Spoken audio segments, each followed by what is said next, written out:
Blood pressure తగ్గించుకోవాలని కోరుకుంటున్నారా? ఇలా చేసి చూడండి. రక్తపోటు తగ్గించుకోవాలని కోరుకుంటున్నారా? అయితే క్రమం తప్పకుండా మందులు వేసుకోవటంతో పాటు కొన్ని ఆహార పదార్థాలను తీసుకోవటం మీద దృష్టి సారించండి. ఉప్పు శరీరంలో మరింత ఎక్కువ నీటిని పట్టి ఉంచుతుంది. దీంతో రక్తం పరిమాణం పెరిగి ధమనుల మీద పీడనం ఎక్కువవుతుంది. పాలకూర వంటి ఆకుకూరలతో దీనికి కళ్లం వేయొచ్చు. వీటిల్లోని పొటాషియం మూత్రం ద్వారా ఒంట్లోంచి సోడియాన్ని బయటకు వెళ్లగొడుతుంది. రక్తనాళాల గోడలను విప్పారిస్తుంది. అవసరమైనప్పుడు రక్తనాళాలు బిగుతుగా, వదులుగా అయ్యేలా చూడటంలో కాల్షియం తోడ్పడుతుంది. ఇలా రక్తపోటు అదుపులో ఉండటానికి దోహదం చేస్తుంది. పెరుగు తినటం ద్వారా తగినంత కాల్షియం లభించేలా చూసుకోవచ్చు.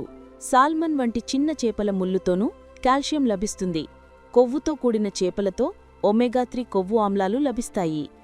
ఇవి గుండె ఆరోగ్యానికి తోడ్పడతాయి. గుమ్మడి, అవిస, పొద్దుతిరుగుడు గింజల పలుకుల్లోని మెగ్నీషియం రక్తపోటును నియంత్రణలో ఉంచుతుంది. రక్తనాళాలు విప్పారేలా చేస్తుంది.